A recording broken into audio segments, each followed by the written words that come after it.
Bonsoir à toutes et à tous, c'est TMK Foot. On se retrouve pour une nouvelle vidéo d'avant-match pour le dernier match. Enfin, cette fois-ci, c'est pour de bon, je ne me suis pas trompé. Le dernier match, la finale de qualification de la zone Europe pour la Coupe du Monde 2026 qui aura lieu cet été en Amérique. C'est quelque part, c'est émouvant et en même temps de la pression. Donc, j'ai pas envie de trop vite m'empresser, mais ça va être un match de fou. Là, bon, c'est pour parler de façon générale. Il y aura un petit peu d'analyse, un petit peu un côté tactique. On va essayer de voir tout ça par rapport à ce match qui opposera donc le Kosovo à, comme vous voyez, l'équipe derrière moi, la Turquie. Évidemment, la Turquie, elle reste favorite malgré tout. Spoiler. Mais on va essayer de voir petit à petit le pourquoi du comment. Le Kosovo a quand même des armes à jouer de son côté. Mais la Turquie, elle reste favorite, évidemment. Et d'ailleurs, je m'en excuse parce que là, les maillots, c'est bien, je suis dans le thème. La veste, il faudrait que j'en trouve une pour la Turquie parce que c'est bien. J'ai mon gilet pour les matchs de Fenerbahçe, j'ai ma veste pour le PSG. Mais quand il s'agit de la Turquie, je crois que je vais commencer à enfiler un des maillots qui est derrière parce que c'est ce qu'il y a de mieux, honnêtement, à faire. C'est le plus simple. C'est le plus mieux, comme on dit, tout simplement. Mais non, pour revenir au match, plus sérieusement, c'est donc demain soir, comme vous le savez. Et franchement, il y a...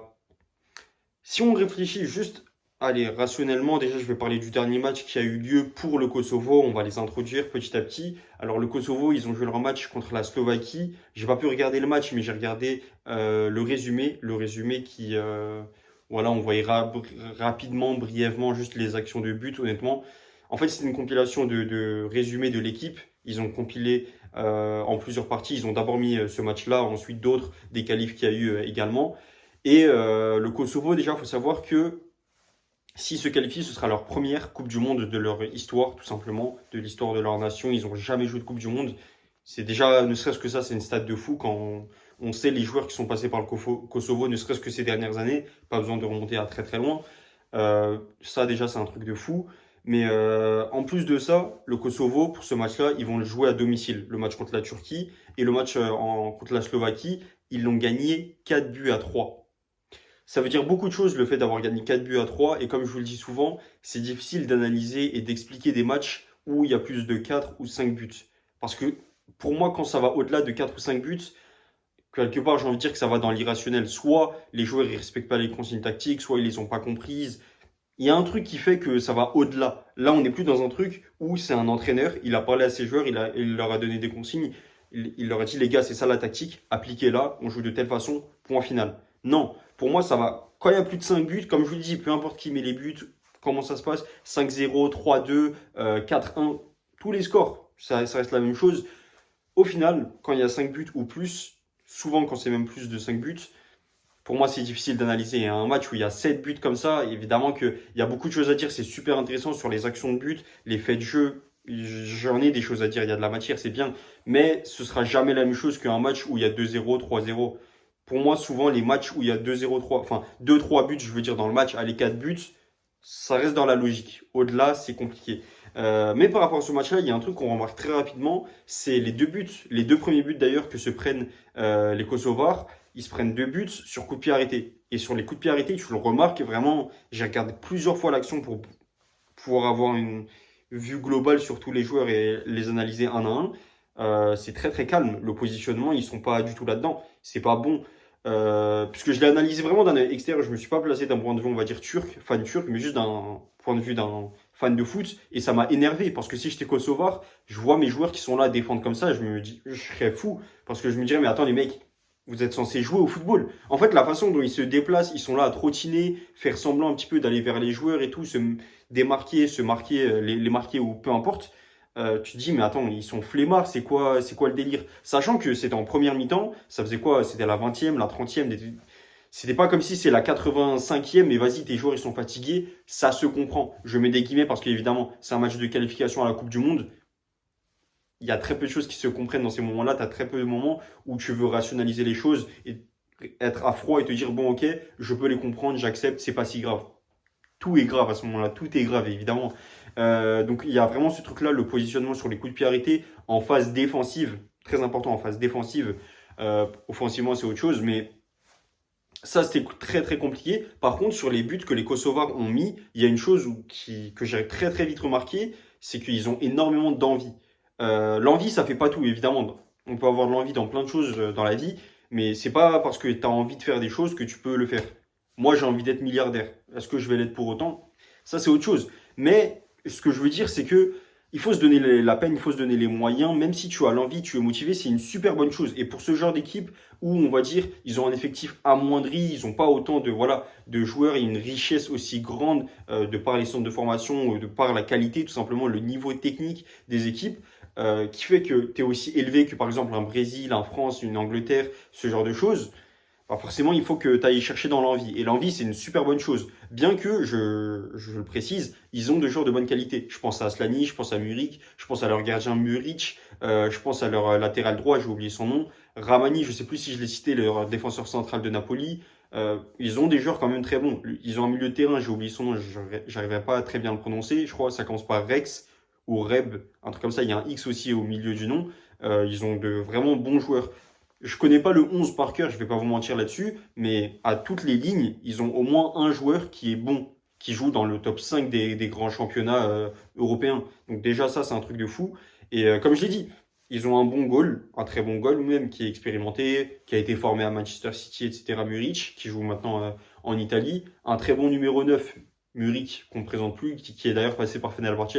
C'est également pour ça la petite dédicace, et je l'ai mis en miniature de cette vidéo, parce qu'il est passé chez nous et c'est même un des meilleurs joueurs, un des meilleurs buteurs de la Liga actuellement sur le plan comptable. À côté de lui, tu retrouves Aslani, un très jeune joueur, mais voilà, le fait qu'il puisse jouer à deux, c'est un truc de fou. C'est lui qui met le but de la tête. Si je ne dis pas de bêtises, c'est le troisième but, le but du 3-2 qu'il le met. C'est le but du 3-2, je viens de me rappeler, qu'il met, c'est un truc de fou. Très très bon joueur, très très prometteur, vraiment à suivre. Ce mec-là, il est à suivre, il a énormément d'envie, comme j'ai dit. Ce mec, il a non seulement de l'envie, mais en plus une qualité technique qui est supérieure à la moyenne des joueurs kosovars. Donc, c'est le genre de joueur qui peut te porter une équipe et qui peut être dangereux pour nous, la Turquie. Donc, il faut faire attention, et comme je l'ai dit, il y en a d'autres. Donc, vraiment, il faut. Quand je dis tout ça, on peut se dire ça fait peur, les Kosovars. Moi, déjà, j'avais peur quand je voyais juste le nom des joueurs, le fait qu'ils soient qualifiés contre la Slovaquie et tout. Je commençais à avoir une petite frayeur. Une fois que j'ai vu le match, honnêtement, ça m'a rassuré. Enfin, le résumé plutôt du match, ça m'a rassuré parce que je me suis dit, ok, c'est une équipe qui a de l'envie. C'est une équipe, par contre, qui est pas très bonne défensivement. Sur les plans défensifs, à se positionner sur des coups de pied arrêtés, ils ont du mal. J'ai pas forcément vu tant de pressing ou autre que ça. Euh, et de façon générale, ils ont des joueurs qui ont de la qualité sur des centres, sur des têtes. Ils peuvent nous faire des choses, ils peuvent mettre des frappes de loin et tout, parce qu'ils ont de l'envie. Et c'est une équipe qui tente. Une équipe qui tente, moi, c'est un truc que je louerai toujours. Et tout le temps, j'encouragerais ces équipes à continuer comme ça, parce que c'est un truc de fou, c'est magnifique. Mais il faut dire une vérité, c'est que le niveau technique, il n'est pas là pour tous les joueurs. Ils ne l'ont pas tous, ce qui fait qu'il y a un manque. Et ce manque-là, ils arrivent à le combler avec l'envie. Avoir de l'envie, c'est bien, mais sur 90 minutes, de là carrément, peut-être même plus, j'en sais rien, de là à battre la Turquie, qui a déjà non seulement un 11 qui est bien au-dessus du tien, objectivement sur le papier, il faut dire ce qui est, mais en plus de ça, qui a un banc qui est très très bien fourni, et peut-être même que le banc de la Turquie, tu vois, si on compare à ton 11 titulaire, voilà, il y a débat, il y a discussion. Donc, quand tu réunis tout ça, tu te dis, mais attends, est-ce qu'ils vont réussir à le faire? Sachant que nous, la Turquie, sur coup de pied arrêté, en phase défensive, en phase offensive, et même de façon générale, défensivement, la Turquie, comment le bloc il est compact, comment on arrive à presser, comment on a une qualité de passe, qualité de possession, qualité de jeu, qualité technique qui est bien meilleure. Moi, je me dis, ils ont du souci à se faire, les Kosovars. Par contre, il y a bien une chose qui est très importante, et là-dessus, par contre, ça peut être peut-être le point, la clé du match pour les Kosovars, et ça peut être en leur faveur, c'est que nous, on tente aussi énormément d'actions, la Turquie. Ça, c'est une bonne chose pour nous. Mais on a énormément de mal à la finition. On est un peu comme le PSG. Donc, bien qu'on tente, enfin déjà, on tente, contrairement au PSG, ça, c'est une vérité, on tente plus que le PSG, mais on réussit très peu. Donc si tu as une défense, tu as un défenseur central comme Ramani, un gardien comme Muric qui arrête tout le temps tes actions, et eux sur le peu d'actions qu'ils ont, ils arrivent à te marquer 1-0, allez peut-être même 2-0, il y aura du souci à se faire. Honnêtement, je pense pas et j'espère pas du plus profond de mon cœur, évidemment, mais c'est une chose à prendre en compte, ça peut arriver, c'est le football. Maintenant, pour le résultat du match, honnêtement, je pense quand même que après avoir dit tout ça, la Turquie elle reste nettement supérieure.